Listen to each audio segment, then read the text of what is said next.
Hey, beautiful people, welcome to the Midday Moment. Welcome, welcome, welcome, and happy 2025 again and again and again. All right, let's get started with a little bit of inspiration. Play my little music here. I say little music. Let me play my music. Little inspiration for us if I can get it going.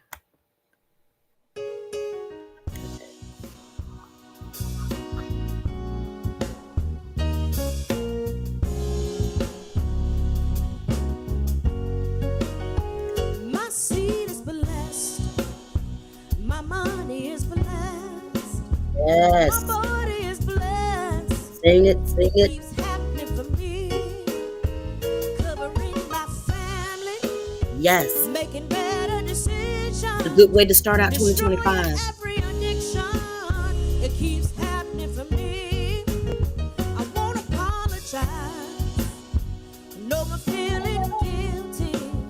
Cause this way of life is the best thing for me. I accept your blessings, trust you with my future, cause your way of life is the best thing for me.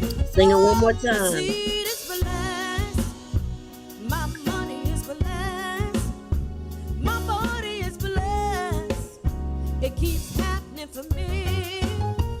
Covering my family, making better decisions, destroying every addiction. It keeps happening for me. I won't apologize. No more feeling guilty about this good thing that is happening for me. Oh, I accept your blessing. I Trust receive it. you I with my accept it. future, cause your way of life is the best thing for me. Yeah, yeah. I accept your blessing. Trust you with my future, cause your way of life, yeah, is the best thing for me. Oh, I accept your blessing. Trust you with my future, cause your way of life is the best thing for me. Your way of life is the best thing for me. Your way of life is the best thing for me.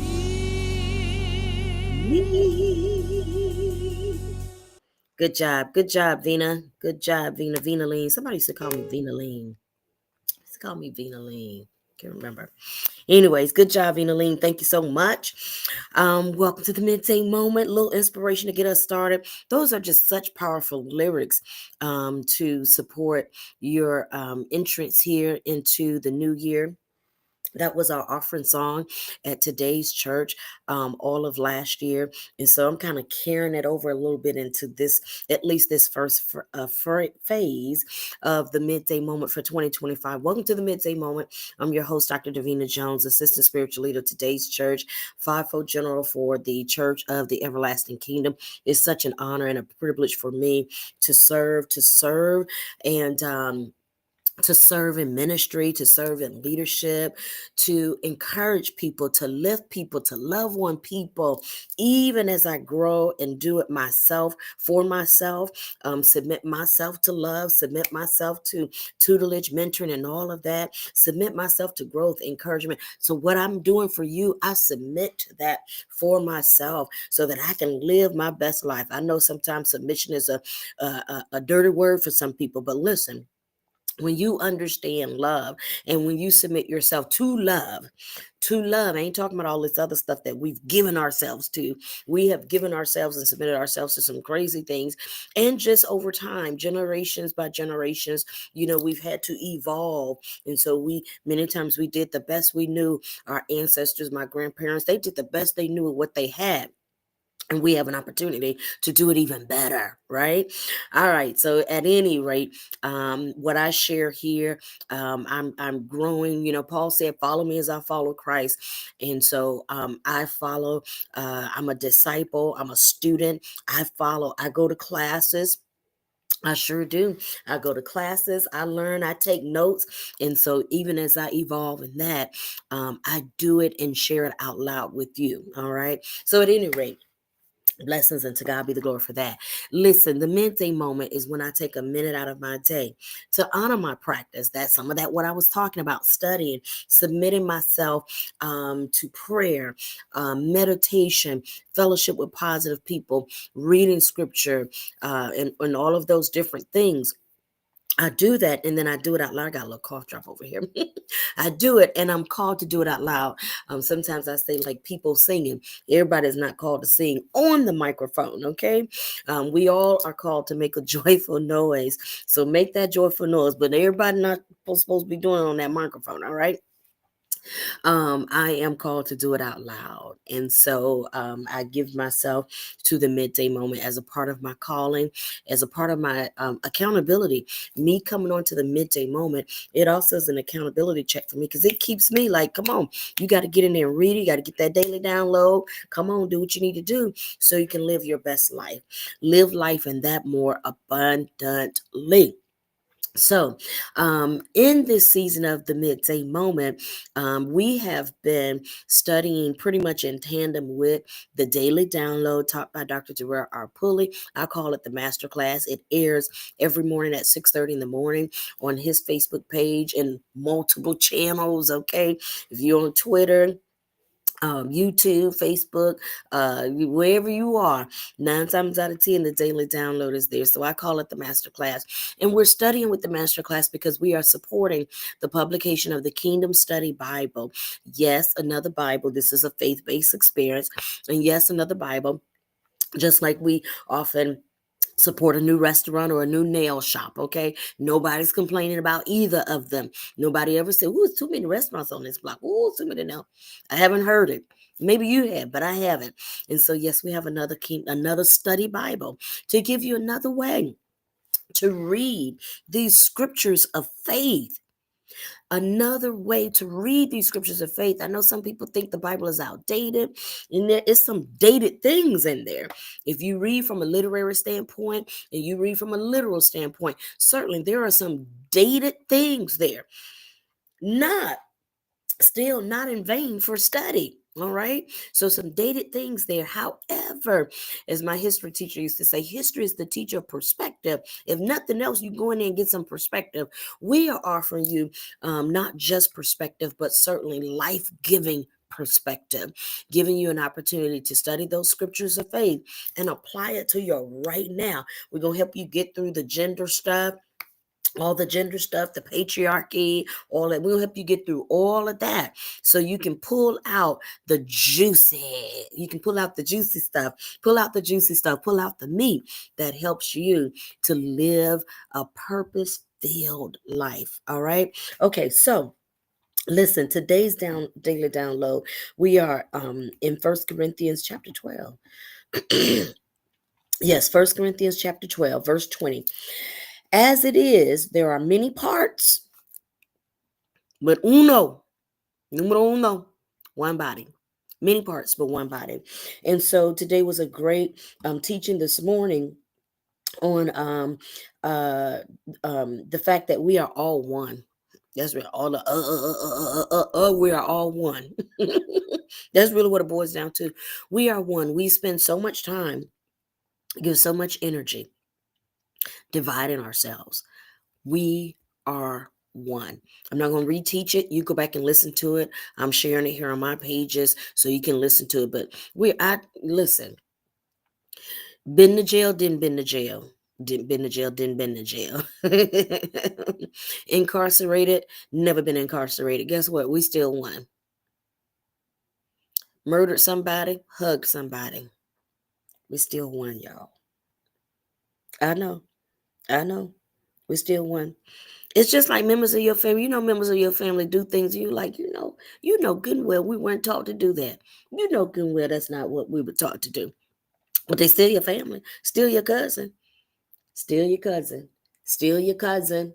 It's still your cousin. You can act like you can pretend, and y'all might have to fast each other, for whatever reason. You might have to fast each other. So like maybe you hadn't seen your cousin in 6 months, but it's still your cousin. See, cousin, what I'm encouraging you to do is pray for your body parts. We are all members of the same part. the same body. We are all members of the same body. I'm encouraging you to pray for all the body parts. Pray for all members of the body. Pray for all.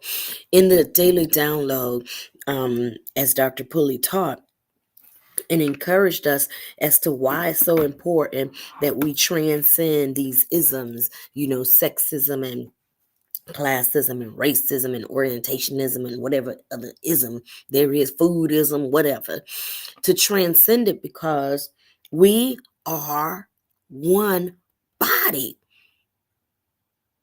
And it doesn't profit the body for the arm to just fight the leg, because the arm doesn't recognize that it's meaningful that it's meaningful as an arm. So I say all by itself, but it is meaningful as an arm. It is meaningful you have a purpose as an arm, a toe, as he said, a fingernail, toenail. You have a purpose. But when you don't realize that, and when you have not embraced that, you attempt to affirm yourself by demeaning somebody else in order for you to feel big and validated. You got to dehumanize somebody else. Stop it. So I won't reteach it, but I do desire to elaborate a bit. One of the things he said was, don't recall verbatim, but he encouraged us to, again, stop focusing on the differences so you can see your oneness. I'm gonna stretch that, because Ecclesiastes say there is a time to come together. There's time for all things. A time to come together, time not. Time to do this, time to do that. Da da da da da. And there's a time to know where to place these differences, because we are one. And then there's a time to bring those differences back into the fold and into the focus, because that's what makes the body. The arm is going to be different from the leg. The feet is going to be different from the hand. So first of all, recognize that you are one body. So put those differences over here, because you are one body. One body. I'm thinking of the movie Drumline. One sound, one band, one sound. Many instruments, many different instruments. We are one body. And so to focus on our oneness, we must decrease this emphasis on me, myself, and I. And as you do so, then you are in a better posture and position to bring these differences, bring these uniquenesses together to be the body. Because we need all of that in order to function.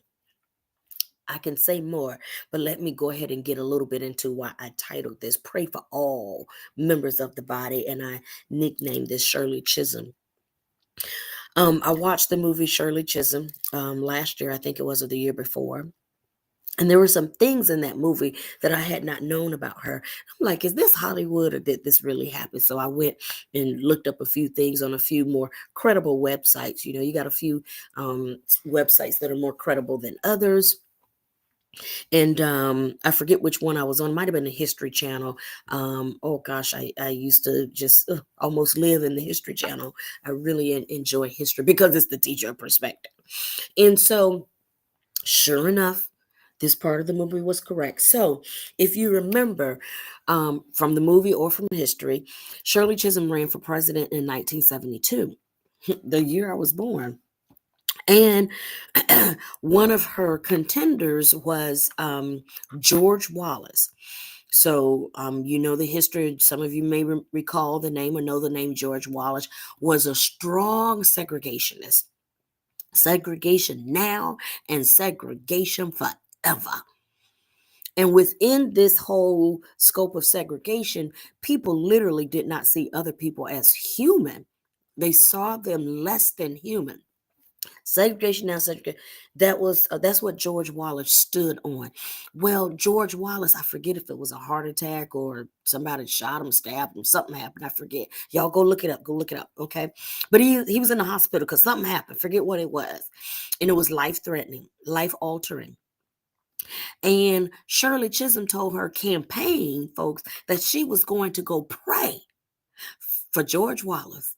Oh my God. I just feel I'm flooded right now just with the manifested presence of God and love and glory. Give glory to God. Oh my God. Because God is love.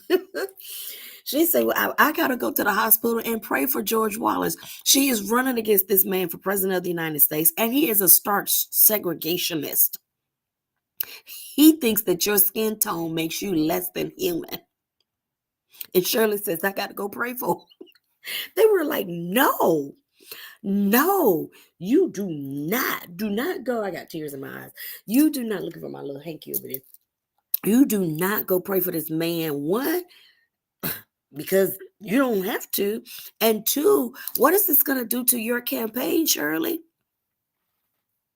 Shirley said, before anything else, I'm a Christian. I'm a woman of God. I'm going to pray for this man. She went to the hospital to pray for this man. She went to the hospital to pray for this man. Yes, I know I'm a this and he's a that. Whatever the political parties were. Because the Democratic Party was the hub it was the hub of the KKK until the Great Migration, and many of them switched to the Republican Party after the Voters' Rights Act. So I think both of them were Democrats, but nonetheless, whatever their differences, distinctions were, if nothing else, certainly man, woman, segregationist, non-segregationist. And again, you know the time period. Ruthless. I mean, come on. We're talking 1972.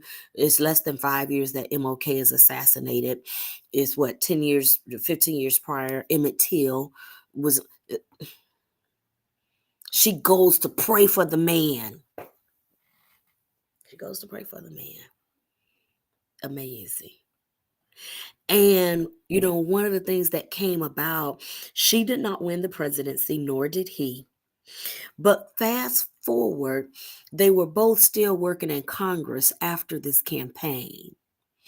And when Shirley Chisholm thought it important to support a bill, I don't know if she sponsored the bill, but to advocate for this bill for wages for domestic workers who at that time were mostly Black women. And they weren't getting paid fairly. They were getting taken. They were taken advantage of, but they weren't treated properly. And so she was advocating for a law that these domestic workers, and again, you can Google it in case some of my language needs to be corrected or clarified. Well, guess who helped her pass the bill? Come on, my grandmama, let me see, Grandma Evelina was a domestic worker. Grandma Bert was a domestic worker. My big mama, Arlie Baker, all these women in my previous generation, right before my mother, my grandmothers and my great-grandparents were sharecroppers, and our grandparents were domestic workers. Guess who helped her pass this on behalf of my grandmamas and the rest of them? George Wallace. Pray for your body parts. Pray for all members of the body. We need each other. We need each other. Come on. Come on, Shirley. I thought running for president was the thing that I most admired about Shirley Chisholm. But running for president got her to George Wallace to pray for him. I think that is now what I most admire about Shirley Chisholm. She prayed for George Wallace, went to the hospital and prayed for him. Gotta go, y'all. I love y'all. Listen, we gotta pray for all members of the body. Okay? And we got to keep that going, pass it on to the next generation because it's a lot to be done. I'm going to do my part with the days I'm living. I plan to go a long way and pass this on to the next because they're going to need it. It's a lot. It's a lot. They're going to need it. They're going to need it. And they can do it. Name all these things. We are more than conquerors. We got this, y'all. We got this. We're going to keep lifting the light, keep lifting the vibration. All right. Keep on, keep it on, baby. All right. I love y'all. God bless y'all. Thank y'all so much. Don't be stingy, like and share. Don't be stingy, like and share. All right. I love you. Take care and blessings to you. All right.